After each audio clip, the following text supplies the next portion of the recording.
बिस्मिल्लाहिर्रहमानिर्रहीम। बच्चों अस्सलाम वालेकुम। आज हम उर्दू ग्रामर का मौजू वाहिद से जमा बनाने के कायदे पढ़ेंगे। कल हमने तादाद के लिहाज से इस्म की किस्मों के मतलब पढ़ा है, तो आज हम वाहिद से जमा बनाने के कायदों के मतलब पढ़ेंगे। कायदा 1, मुज़क्कर इस्मों की जमा। नंबर 1, अगर मुज़क्कर इस्म के आखिर में अलिफ या हे हो तो जमा में उसे याई मजहूल बड़े या से बदल देते हैं।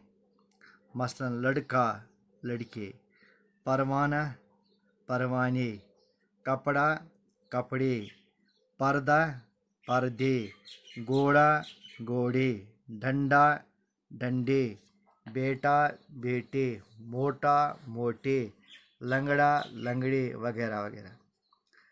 बैज़ अल्फाज इस कायदे से मुस्तस्ना हैं, यानी उन पर यह कायदा नहीं लगता है। मसलन अब्बा, राजा, सहरा, दादा, मसीहा, नाना, हुमा, दाता, दरिया, राना वगैरह।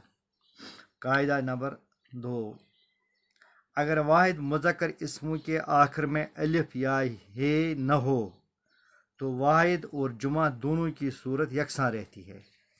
मसलन ऊँट ऊँट भागा, ऊँट भागे, यानी जुमा में भी ऊँट ही रहता है।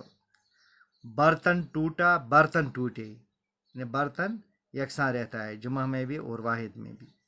फ़कीर आया, फ़कीर आए, बेल आया, बेल आए वगैरह वगैरह।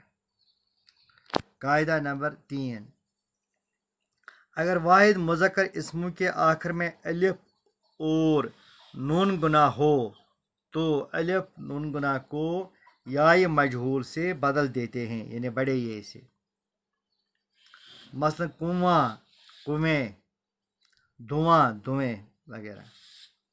कायदा नंबर 4, निदा की सूरत में जुमा बनाने के लिए वाव का इजाफा करते हैं। मसलन दोस्त दोस्तों, साथी साथियों, लड़का लड़कों, बच्चा बच्चों वगैरह। मोनस इस्मों की जमा। कायदा नंबर 1, मोनस इस्मों की जमा बनाने का, जिस मोनस इस्म के आखिर में याई मारूफ हो यानी छोटी है हो उसके आखिर में अलिफ नून बढ़ाकर जमा बनाते हैं। मसलन रोटी रोटियां, लकड़ी लकड़ियां, घोड़ी घोड़ियां, लड़की लड़कियां, बच्ची बच्चियां वगैरह वगैरह। तो बाकी कल ये जारी रहेगा।